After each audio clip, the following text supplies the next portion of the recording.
4 нови случаи на морбили, воспитувачка од градинка од населбата Кисела Вода на инфективната клиника и уште едно 7-месечно бебе од Скопско Студеничани.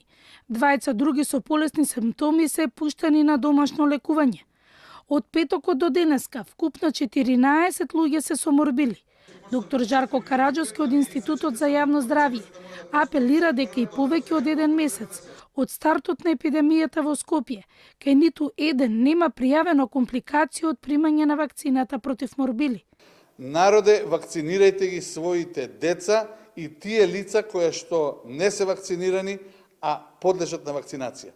Да престанеме со дневно политички собирања на поени, кој е крив и кој е прав. Овдека се работи за професионалци кои што ја работат својата работа.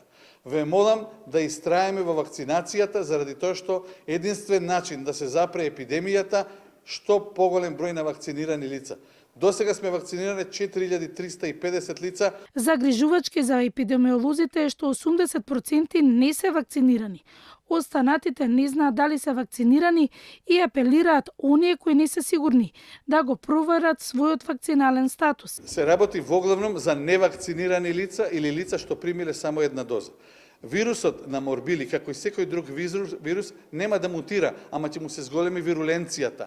Од човек на човек, како се пренесува, тој станува поопасен, повирулентен, потежок за прележување. Поготово кај оние мали деца што се од 3 кила месо па нагоре, значи, апсолутно не може некој да ми рече, па што ако моето дете заболи? Не можеш да помислуваш како родител, не го вакцинирам, па што ако заболи моето дете? Сачувајте ги своите здравствени документи и легитимации, доколку сте вакцинирани со една доза, примете ја втората доза. Доколку не сте вакцинирани, пристапете кон вакцинација. Во моментов тоа е приоритет. Минатата недела 3 деца болни од рак на клиниката за детски болести заболеа од морбили. Засега нивната здравствена состојба е стабилна.